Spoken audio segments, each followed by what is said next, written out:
There's a lot of cool things about Europa, one of the ice-covered moons of Jupiter.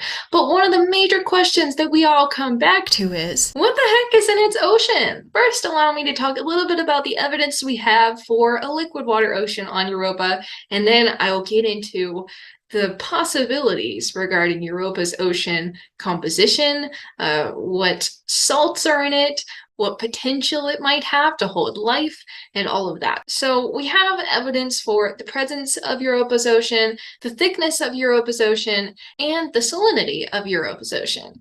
One, the presence of a liquid water ocean on Europa comes from magnetic field data, specifically electric conductivity of Europa's ocean that we have measured through magnetic field data with Galileo. Evidence for the thickness of Europa's liquid water ocean comes from gravity data, geologic data, morphological data, the shape of Europa, composition assumptions, predictions based on data we have of chondrites and formation of rocky moons such as Europa, magnetic field data like I just talked about with the electric conductivity, and the potential for a salty liquid water ocean on Europa, or the evidence for one, has come from geological data, compositional predictions based on what we know about, again, our solar system and chondrite, which is like primordial bulk solar system composition of rocky material, and I'll redefine that later, so don't worry if you don't understand that yet, and also, again, magnetic field data. But what we really want to focus on in this video is the composition, and there are two ways that we can kind of measure / predict Europa's composition. The first is the top-down method, where we can use composition of the atmosphere and surface that we directly can detect with spectroscopy and other measurements that then we can use to predict the composition of Europa's interior, like its liquid water ocean, its mantle, and its core. And there's also a bottom-up method of predicting Europa's composition, where we can use our knowledge of its formation and chondrite composition, which again I will define later on, to predict its core, mantle, ocean, and ice shell composition, and based on kind of modeling the system and seeing what fits our existing data. And these two approaches should theoretically lead to the same outcome.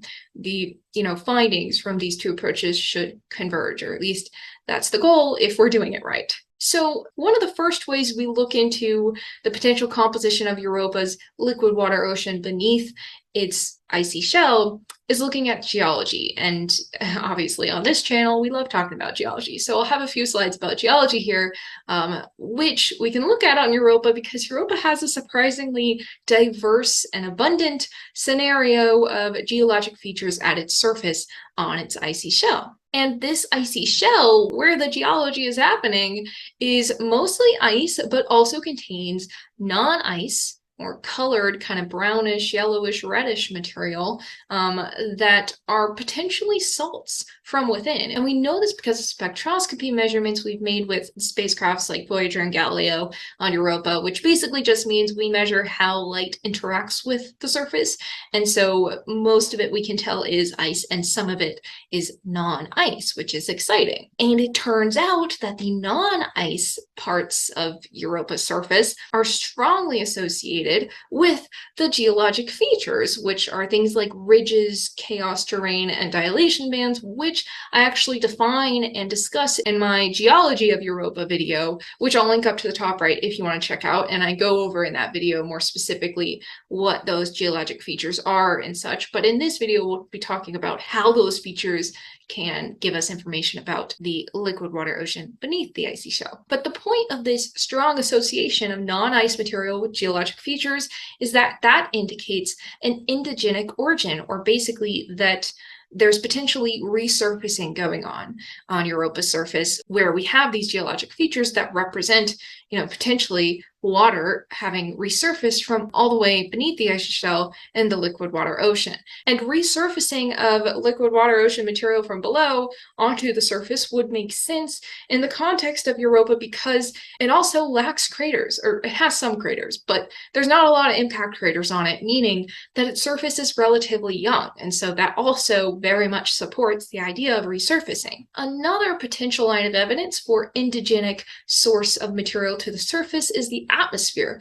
Europa's sodium and potassium-rich atmosphere could suggest that sodium and potassium-rich salts and stuff from Europa's ocean is feeding, up to the surface and into the atmosphere. But there are some sulfur species at Europa's surface that could either be endogenic or iogenic. Iogenic is coming from Io, another moon of Jupiter that's extremely volcanically active, that can plume up material, and all the way to Europa's surface. And there's strong evidence that Io does feed material to Europa and potentially other moons of Jupiter, but there's also, strong evidence that not all of the non-ice material on Europa's surface is iogenic. There's probably a lot of it that is endogenic, coming from the ocean beneath. And I'm gonna get back to the endogenic source of the non-ice material at Europa's icy surface in a second, but before we get to that, I need to talk a little bit about Europa's ice, because I think there's often a lot of assumptions made about these ice-covered moons, like that its ice doesn't contain salt, or that it's just stagnant ice, when it really might be actually convecting, kind of like the mantle convects on Earth.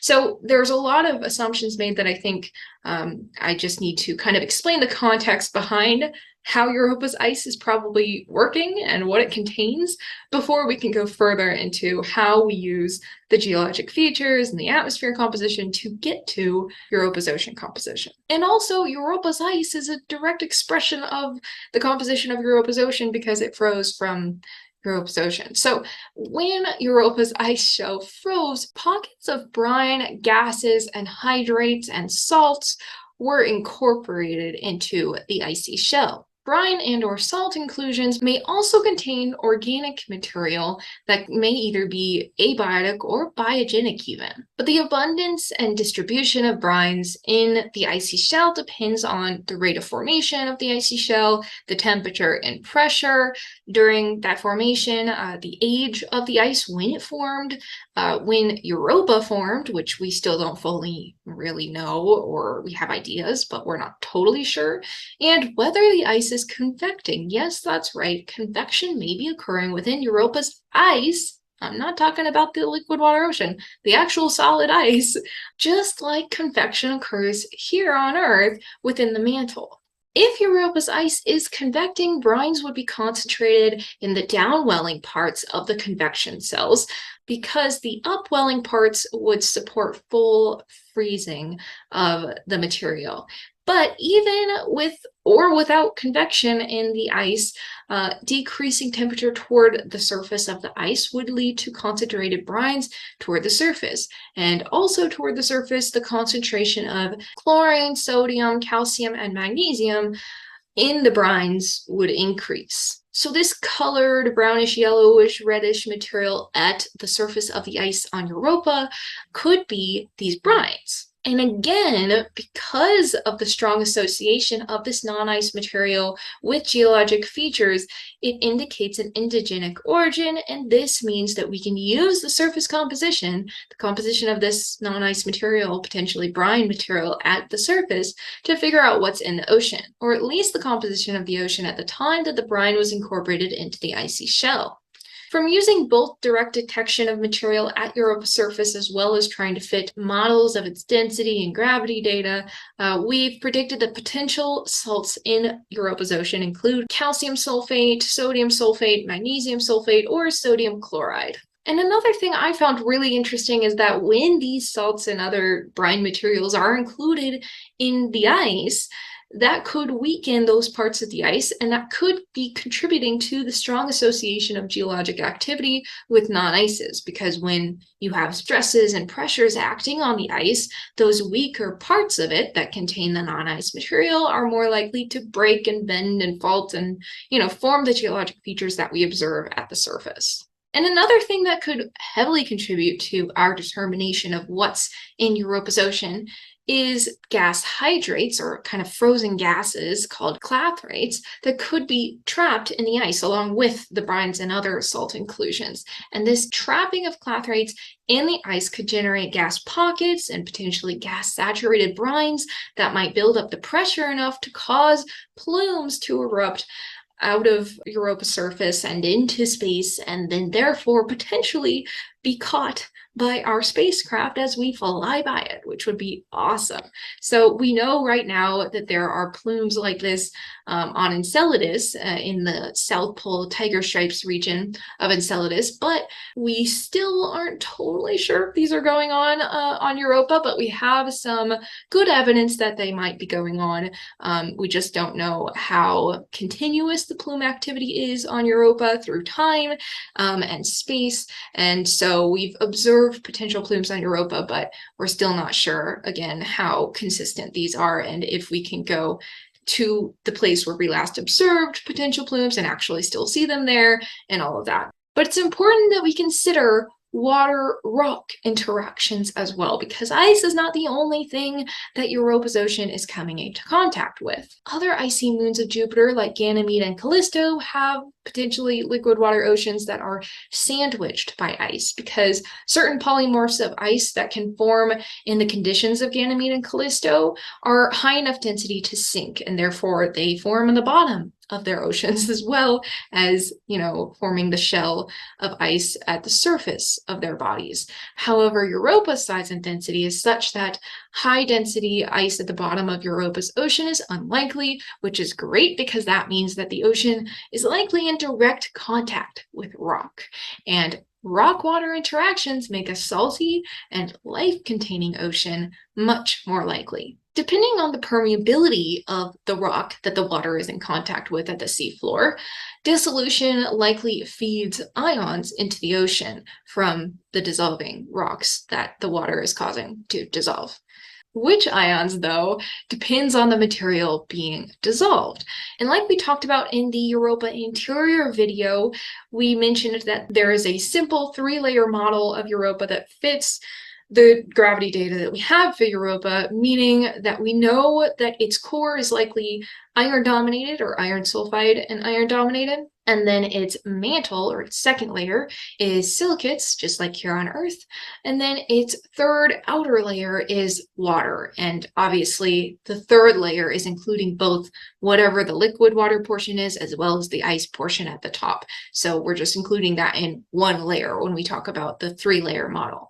But these silicates in the mantle that could be directly interacting with the liquid water ocean are, well, we're uncertain whether they are ultramafic, mafic, or kind of a mixture of both of these, or maybe even more felsic.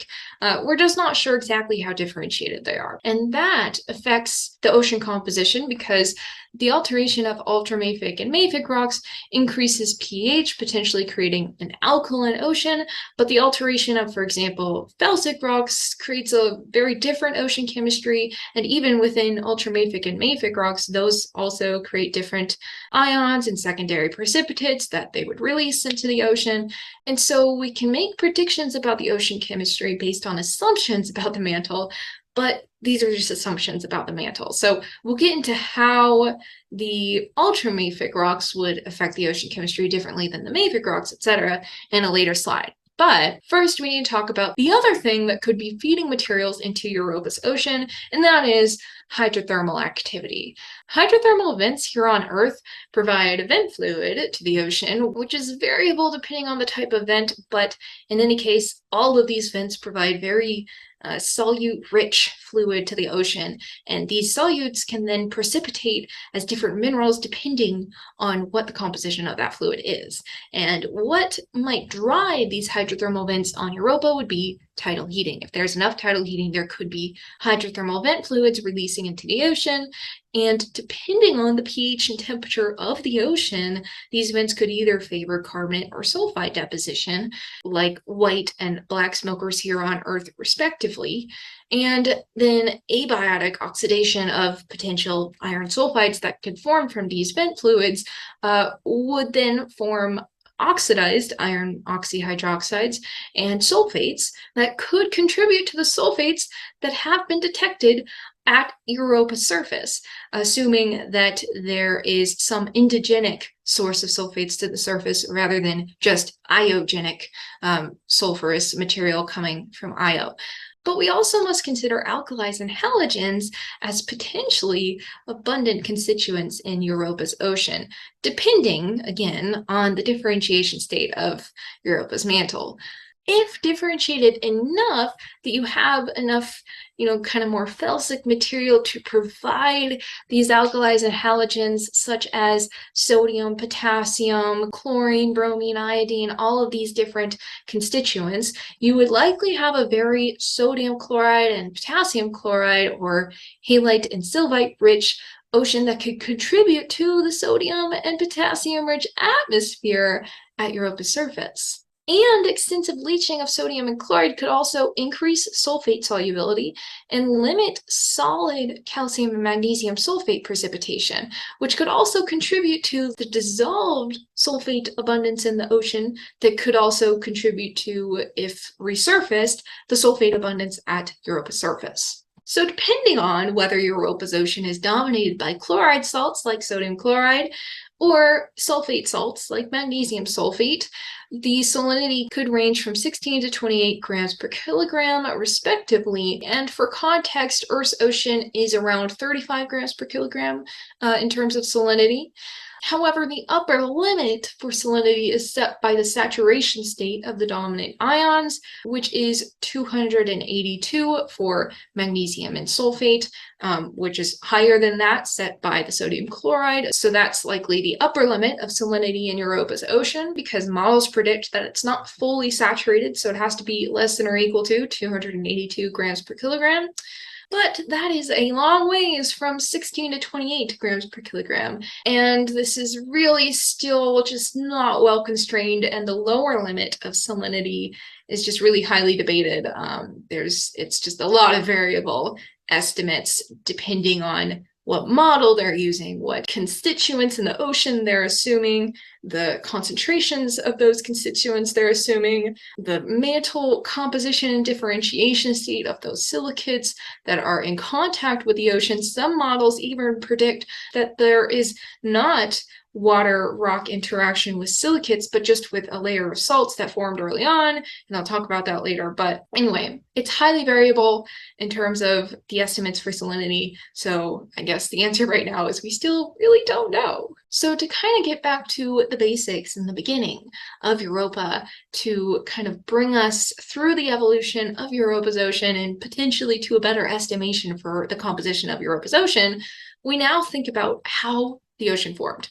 So Europa's ocean formed via one, interior differentiation, which basically means that as the moon was accreting and forming, in this relatively high temperature state, the rocks and the water within the rocks that were accreting separated out into high density in the center, where the iron was concentrated, and then less high density silicates in the mantle, and then the water separated into the outer shell of Europa, and then froze an icy exterior shell.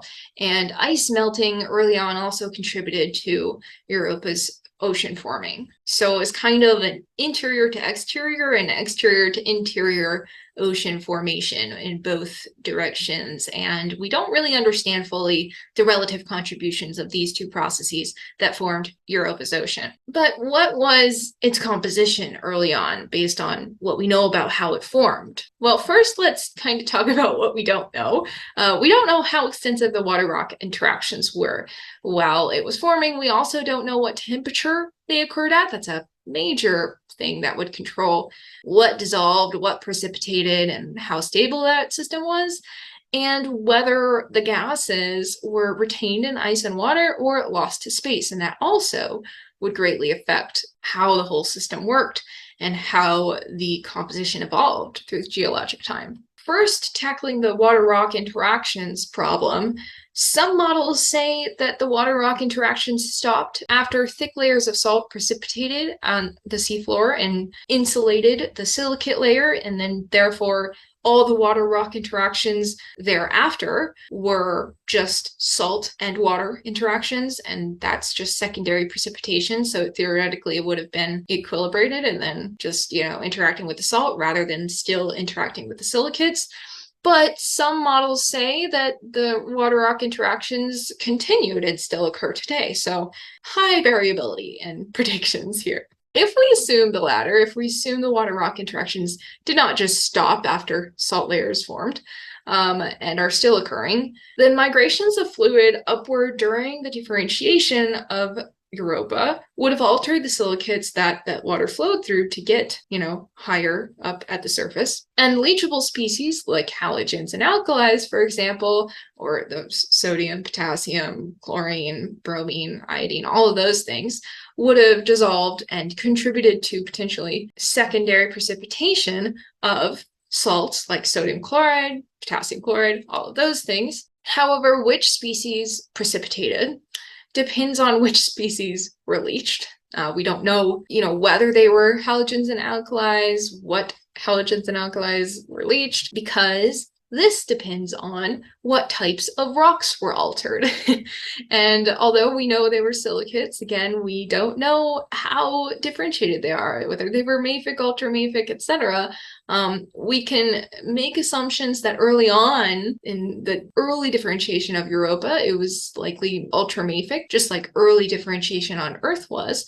And this matters because ultramafic alteration would form serpentine, would decrease permeability, and would greatly increase pH. And mafic alteration would lead to chloridization and also increase pH, but I don't believe to as high a degree as ultramafic alteration would. And it's likely that both of these processes, both mafic and ultramafic to some ratio that we don't know, contributed, as well as hydrothermal processes or hydrothermal fluid release from vents that likely created a very complex system of mineral dissolution and precipitation. And because there are so many variables, it's really hard to predict exactly what the composition of Europa's ocean is. It's easier to predict a number of different possibilities based on a number of different models that, take into consideration a number of different assumptions. And so that's kind of the best we can do right now, and then we can refine those and cross some off the list as we gain more data. The last thing I want to talk about is organic material on Europa and within Europa's ocean, because this gets really important for the potential for life in Europa's ocean. However, it's important to remember that organic does not equal biogenic. I hear this false assumption all the time, but organic material can form abiotically, and that's why there's organic material in asteroids, and there was actually abundant organic compounds in the chondrite material that formed and accreted to form Europa. And so Europa would have started off with a bunch of organic compounds from accretion because these chondrites contain organic compounds. And OC here, I'm just abbreviating for organic compounds or organic carbon. And so in Europa's ocean, this organic carbon would have been subject to a bunch of transformations that would have created a suite of diverse organic compounds that could potentially support life, because life needs a carbon source to build its biomass, and these organic compounds could have also contributed to an energy source for these, little microbes that are likely on Europa. And I don't want to diminish the excitement that there might be life on Europa, but it's good to note, just so you don't get your hopes up, that the most likely life based on what we know about Europa and the potential energy that it could hold is microbial. I mean, there's not a high possibility that there's large multicellular organisms in Europa's ocean, but it's not impossible. But, don't go assuming that aliens are green humanoid organisms.